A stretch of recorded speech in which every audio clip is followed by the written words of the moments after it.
Good morning students, welcome to our channel. Hope so आप सब बहुत अच्छे होंगे। आपकी तैयारी भी काफ़ी अच्छी चल रही होगी। चलिए स्टार्ट करते हैं आज की वीडियो। आज हम सेट नंबर 3 करेंगे चंडीगढ़ एडमिशन के लिए। जैसे कि आप सबको पता है, कलर क्वेश्चन की इसमें वैकेंसी आई हुई थी। ये आपकी परमानेंट वैकेंसी रहने वाली है। जो आपका लाइक दैट की पे स्केल रहता है वो भी इसमें अच्छा रहता है, आपका लेवल 3 के आसपास रहता है। ठीक है, इससे पहले मैंने सेट फर्स्ट और सेकंड करवा दिए। जिन बच्चों ने अभी तक नहीं देखे तो प्लीज़ जाके देखिए। ठीक है, साथ में जो आपकी इनकी पीडीएफ है वो भी अपलोड कर दी गई है टेलीग्राम चैनल पे, साथ में व्हाट्सएप ग्रुप के अंदर, तब वो भी ज्वाइन कर सकते हैं। ठीक है, वीडियो स्टार्ट करने से पहले मेरी आपसे रिक्वेस्ट है कि जो बच्चे चैनल पे पहली बार आए तो प्लीज़ चैनल को फॉलो कर लीजिए, जिससे आने वाली वीडियो का नोटिफिकेशन सबसे पहले आपके पास पहुंच जाए। चलिए स्टार्ट करते हैं आज की वीडियो। आज भी हम देखिए, जैसे हमने सेट नंबर फर्स्ट और सेकंड में जनरॉलजी क्वेश्चंस करे थे, आज भी हम जनरॉलजी क्वेश्चंस करेंगे 10 से 15 क्वेश्चन। नेक्स्ट वीडियो में थोड़े इंग्लिश ले लेंगे क्वेश्चंस। ठीक है, चलिए स्टार्ट करते हैं। फर्स्ट क्वेश्चन देखिए, काफ़ी इंपॉर्टेंट है, ध्यान से देखिएगा। In economics Tobin tax related to. Economics के अंदर टोबिन टैक्स क्या होता है, किस चीज़ के बारे में बताता है? That is import duty, tax on currency transactions, corporate tax होते हैं या वेल्थ टैक्स होता है। ठीक है, इम्पोर्ट ड्यूटी तो नहीं हो सकता, कॉरपोरेट टैक्स भी नहीं हो सकता, वेल्थ टैक्स भी नहीं हो सकता, तो आपका इसका बी ऑप्शन रहेगा, टैक्स ऑन करेंसी ट्रांजेक्शन। इसका आंसर ये रहने वाला है। ठीक है, फर्स्ट का बी पार्ट इसका आंसर रहेगा। टोबिन टैक्स क्या होता है? जो टैक्स लगता है करेंसी के ट्रांजेक्शन के ऊपर, दैट्स कॉल्ड टोबिन टैक्स। ठीक है, नेक्स्ट क्वेश्चन पे मूव करते हैं। Second question, which of the following is not a Ramsar site in India? चार ऑप्शन आपको दे रखे हैं, इनमें से आपको बताना है कि चारों में से रामसर साइट नहीं है। क्वेश्चन प्लीज ध्यान से देखिएगा, रामसर साइट नहीं है, आपको वो बताना है। ठीक है, फर्स्ट ऑप्शन देखिए, Chilika lake national park, Wular lake, ये तो सभी हैं। वुलर लेक जम्मू कश्मीर के अंदर, चिलिका लेक उड़ीसा के अंदर है, गिर नेशनल पार्क। ठीक है, आपकी ये वाली रामसर साइट नहीं है। ठीक है, तो ये कहाँ पर है? वैसे ये आपको गुजरात के अंदर रहेगा, गिर। ठीक है, तो इनमें से आपको बताना थी कौन सी रामसर साइट नहीं है, तो आपका सेकंड का आंसर रहने वाला है गिर। ठीक है, होप्स आपको दोनों क्वेश्चन समझ में आ गए होंगे। टोबिन टैक्स होता है जो टैक्स लगता है करेंसी ट्रांजेक्शन के ऊपर। ठीक है, इनमें से रामसर साइट जो कौन सी नहीं है आपको वो बताना था, दैट इज गिर नेशनल पार्क। ठीक है, थर्ड क्वेश्चन में मूव करते हैं। ये भी काफ़ी इंपॉर्टेंट क्वेश्चन है, बहुत बार एग्जाम में रिपीट होता है, आपके एग्जाम में भी डेफिनेटली आएगा ये question. In physics the unit of magnetic flux is, आपको यूनिट बतानी है मैग्नेटिक फ्लक्स की। टेस्ला, वेबर, देखिए आपका सेकंड आंसर मुझे लग रहा है वेबर आएगा। हेनरी नहीं आ सकता, गोस्लो नहीं आ सकता, तो इसका आंसर रहेगा थर्ड का बी पार्ट, वेबर। ठीक है, फोर्थ क्वेश्चन देखिए, दो स्टेटमेंट दे रखी है, आपको बताना कौन सी स्टेटमेंट ठीक है या फिर दोनों स्टेटमेंट ठीक है या कोई सी भी ठीक नहीं है। Fourth question, the Simon Commission had no Indian members, बिल्कुल ठीक बात है, इनमें से कोई भी इंडियन मेंबर्स नहीं थे। जितने भी मेंबर्स थे आपको बताना है टोटल नंबर ऑफ मेंबर्स कितने आए थे साइमन कमीशन के अंदर, ये आपको बताना है। पहले ही मुझे स्टेटमेंट तो बिल्कुल ठीक लग रही है, इसमें तो कोई भी दिक्कत नहीं लग रही मुझे। ठीक है, सेकंड कमेंट देखिए, it was welcome by Indian leaders, नहीं ये तो बिल्कुल भी नहीं था, क्योंकि जो इंडियन मेंबर थे उन्होंने तो अपोज किया था, इसी वजह से ही ये स्लोगन भी दिया गया था, साइमन गो बैक। आप सभी को याद होगा कि जो अभी साइमन, ठीक है, गो बैक, तो ये वाला स्लोगन भी यहाँ पर दिया गया था। तो सेकंड वाली स्टेटमेंट भी एब्सोल्युटली रॉन्ग रहेगी आपकी, तो इसका आंसर रहेगा आपका फर्स्ट, ओनली ओनली फर्स्ट। ठीक है, साइमन कमीशन के अंदर जितने भी मेंबर्स आपको वो बताना है, नंबर बता देना बस कितने नंबर्स थे। ठीक है, बस आपसे मैं यही पूछता हूँ, कोई भी इंडियन मेंबर्स लाइक दैट की नहीं था। ठीक है, और जो इंडियन मेंबर्स ने इसको अपोज किया था, द रीज़न बिहाइंड क्यों अपोज किया था, जो भी रूल्स बनाए गए थे वो इंडिया को देख के नहीं बनाए गए थे, साथ में कोई भी इसमें इंडियन मेंबर्स इंक्लूड नहीं था। ठीक है, होप्स आपको दोनों क्वेश्चन समझ में आ गए होंगे। नेक्स्ट स्लाइड पे मूव करते हैं, काफ़ी अच्छा क्वेश्चन रहेगा ये वाला भी, fifth question, which of the following amendment is known as mini constitution? कौन से अमेंडमेंट को हम हमारे संविधान के अंदर मिनी कॉन्स्टिट्यूशन का दर्जा देते हैं? 42 अमेंडमेंट को, 44 अमेंडमेंट को, 52 अमेंडमेंट को, 61 अमेंडमेंट को। इसका आंसर रहेगा आपका 42 अमेंडमेंट। 42 अमेंडमेंट को हम मिनी कॉन्स्टिट्यूशन ऑफ इंडिया भी कहते हैं। ठीक है, काफ़ी इंपॉर्टेंट क्वेश्चन है। सिक्स क्वेश्चन देखिए, विच of the following is not a fundamental duties? देखिए, फंडामेंटल ड्यूटीज और राइट्स, इन क्वेश्चन में बच्चा अक्सर फंस जाता है। मैंने जैसे प्रीवियस ईयर के क्वेश्चन देखे तो वहाँ पर ऐसे क्वेश्चन बहुत बार आए हुए हैं और बच्चे अक्सर गलत करके आते हैं। ठीक है, तो आपको बताना है कौन सा फंडामेंटल ड्यूटी नहीं है। नोट दिया हुआ, ध्यान से देखा करो इस चीज़ के बारे में, जहाँ पर भी नोट दिया हो। Note a fundamental duty. ठीक है, to protect environment, to promote harmony, to vote in elections, to safeguard public property. तो इसका आंसर रहेगा आपका टू वोट इन इलेक्शंस। ये आपकी फंडामेंटल ड्यूटीज़ नहीं है। हमें इन्वायरमेंट को प्रोटेक्ट करना है, हमें हार्मनी को प्रमोट करना है, हमें सेफगार्ड करना है पब्लिक की प्रॉपर्टी। ये सब आपके इसके पार्ट रहेंगे। ठीक है, होप्स आपको ये भी क्वेश्चन समझ में आ गया होगा।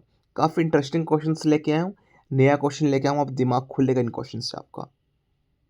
ठीक है, 7th question, who among the following was associated with Aligarh movement. इन चारों में से आपको बताना है कौन एसोसिएट करता था अलीगढ़ मूवमेंट के तहत। ठीक है, जो भी अलीगढ़ मूवमेंट हुई थी इसके अंदर किसने जो एक वाइटल प्ले रोल किया था। ठीक है, राजा राम मोहन राय ने बिल्कुल भी नहीं किया था। ठीक है, सैयद अहमद खान ने, लग रहा मुझे यह रहेगा, स्वामी दयानंद सरस्वती इन्होंने भी नहीं किया था, स्वामी विवेकानंद इन्होंने भी नहीं किया था। तो अलीगढ़ मूवमेंट के लिए किसने पार्ट कहा था सबसे अच्छा, जो एसोसिएट करते थे, दैट इज सैयद अहमद खान ने। ठीक है, 8th क्वेश्चन देखिए, पटियाला घराना is known for fast dance and rhythmic play. ठीक है, आपको दो स्टेटमेंट है, सॉरी। देखिए पिछली बार मैं अभी सेट फर्स्ट और सेकंड में मैं 3 स्टेटमेंट वाले क्वेश्चन लेके आया था, लेकिन ऐसा भी हो सकता है आपके एग्जाम में 2 स्टेटमेंट के क्वेश्चन आ जाएं, थोड़ा सा पेपर को ईजी बनाने के लिए। ठीक है, तो मैं इस पैटर्न से भी क्वेश्चन लेके आया हूँ। 8th में क्या रहेगा, जो पटियाला घराना होता है वो फेमस है, जाना जाता है फास्ट डांस के लिए, साथ में जो रिथमिक प्ले के लिए। ठीक है, बिल्कुल ठीक लग रहा है। जो पटियाला घराना होता है वो उसमें फास्ट डांस होते हैं। ठीक है, और जो प्ले वगैरह होते हैं। ठीक है, इट वॉज फाउंडेड बाय बड़े गुलाम अली खान। ये तो बिल्कुल भी ठीक नहीं है, तो इसको तो फाउंड नहीं किया गया था। तो इसका आंसर रहेगा आपका फर्स्ट वाली स्टेटमेंट बिल्कुल ठीक है, सेकंड वाली स्टेटमेंट रॉन्ग है। ठीक है, आपको कमेंट सेक्शन में बताना है कोई इसको फाउंड किसने किया था, पटियाला घराना को फाउंड किसने किया था, आपको इसका आंसर बताना है। ठीक है, तो इसका आंसर आपका ए रहेगा 8th का ए पार्ट। ठीक है, अभी देखिए मैंने आपको 2 क्वेश्चन पूछ लिए हैं। एक तो क्वेश्चन मैंने आपसे ये पूछा था कि साइमन कमीशन के अंदर कितने मेंबर्स थे। ठीक है, कमेंट सेक्शन में जरूर बताना, साथ में पटियाला घराना के फाउंडर कौन है। ठीक है, दोबारा में हम कर लेते हैं, अलीगढ़ मूवमेंट से कौन इनिशिएट करते हैं, सैयद अहमद खान ने। ठीक है, पटियाला घराना जाना जाता है अपने फर्स्ट डांस के लिए, और इसको फाउंड बड़े गुलाम अली खान ने नहीं किया था। तो इसका आंसर 8th का ए पार्ट रहेगा ओनली। ठीक है, नेक्स्ट क्वेश्चन पे मूव करते हैं। 9th क्वेश्चन, इसमें भी 2 स्टेटमेंट है। देखिए, Hemis festival is associated with Ladakh. क्या जो हेमिस फेस्टिवल है वो लद्दाख में सेलिब्रेट किया जाता है, बिल्कुल किया जाता है, उस स्टेट का ये फेस्टिवल है। बिल्कुल अच्छा क्वेश्चन है, और लाइक दैट कि बहुत बार आपने देखा भी होगा, हेमिस फेस्टिवल बहुत बार पूछ लेता है वो, काफ़ी फेवरेट क्वेश्चन है ये। तो ये लद्दाख में सेलिब्रेट करते हैं, बिल्कुल ठीक स्टेटमेंट है, कोई दिक्कत की बात नहीं है इसके अंदर। ठीक है, second, it is dedicated to Guru Padmasambhava. ये भी बिल्कुल ठीक है। जो ये फेस्टिवल होता है किसकी याद में बनाया जाता है, किसको लाइक दैट ट्रिब्यूट किया जाता है, किससे डेडिकेटेड है, दैट इज गुरु पद्मसंभव। बिल्कुल ठीक रहेगा। इसमें ऑप्शन क्या रहेंगे आपका, ओनली फर्स्ट भी नहीं आ सकता, ओनली सेकंड भी नहीं आ सकता, हाँ बोथ। 9th का सी पार्ट आपका आंसर रहने वाला है। ठीक है, क्योंकि दोनों स्टेटमेंट इसमें एब्सोल्युटली राइट है। ठीक है, 10th क्वेश्चन पे मूव करते हैं। Which country invented table tennis. देख कुछ यूनिक क्वेश्चन लेके आया हूँ मैं आपके लिए, एग्जाम में आपको बिल्कुल ऐसा ही क्वेश्चन दिखेंगे।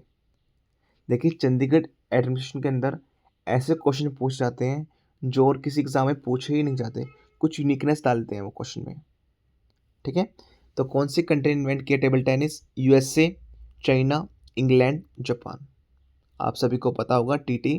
ठीक है, टेबल टेनिस में कौन सी कंट्री इन्वेंट किया है, दैट इज इंग्लैंड। ठीक है, इसका आंसर आपका इंग्लैंड रहेगा। यूएसए, चाइना, जापान कुछ भी नहीं रहने वाला। अगर आपको कोई बता रहा है तो बिल्कुल रॉन्ग है। ठीक है, बहुत जगह इसका डाटा भी रॉन्ग है। इसका जो कंटेंट इन्वेंट किया है इसका आंसर इंग्लैंड ही माना गया है। ठीक है, टेबल टेनिस की इन्वेंशन किसने की थी, इंग्लैंड ने की थी। नेक्स्ट स्लाइड पे मूव करते हैं। 11th question, Tansen was a musician in Akbar port. आपको बताना है 2 स्टेटमेंट है, कौन सी ठीक और कौन सी रॉन्ग है। जो तानसेन है वो म्यूजिशियन है, वो अकबर कोर्ट में था, बिल्कुल ठीक है, कोई दिक्कत की बात नहीं है, वो म्यूजिशियन ही था अकबर के कोर्ट में, ठीक है। तो लाइक दैट कि उसके 7 ज्वेल्स थे अकबर में, ठीक है। तो तानसेन भी उसमें से एक था। इट बिलोंग टू जयपुर घराना, ये बिल्कुल रॉन्ग है आपका, ठीक है। ये तो ऐसा तो बिल्कुल भी नहीं है, जयपुर घराने से बिलोंग नहीं करते थे ये। तो इसमें आंसर आपका रहेगा ओनली ए पार्ट, ओनली वन, ठीक है। आपको बताना था कि तानसेन कौन से लाइक दैट की कौन से घराने से बिलोंग करते हैं। 3 क्वेश्चन मैंने आपसे पूछ लिए हैं। एक तो साइमन कमीशन में कितने मेंबर्स हैं, ठीक है। और ये वाला क्वेश्चन अभी लेटेस्ट है, ठीक है, कि साइमन कमीशन में कितने मेंबर्स हैं, ठीक है। और जो तानसेन है वो कौन से लाइक दैट की घराने से बिलोंग करते हैं। एक क्वेश्चन मैंने आपको घराने के ऊपर ही पूछा है। 3 क्वेश्चन मैंने आपसे पूछ लिए हैं। हर एक बच्चा इन 3 क्वेश्चन का आंसर कमेंट सेक्शन में देगा, ठीक है। 12th क्वेश्चन देखते हैं। Which trophy is associated with hockey. आपको बता रहे हैं चारों में से जो भी लीग्स वगैरह होती हैं, ठीक है, तो हॉकी से रिलेटेड कौन सी फील्ड है, कौन सी ट्रॉफी दी जाती है, ठीक है। अभी हम डिटेल में बात करेंगे चार ट्रॉफी के बारे में। काफ़ी इंपॉर्टेंट क्वेश्चन है, एग्जाम में आपको डायरेक्टली दिखेगा, ठीक है। देखिए आज के टाइम पे ये वाला ट्रेंड नहीं रह गया कि आपको वो सिंपल क्वेश्चन पूछे, ठीक है।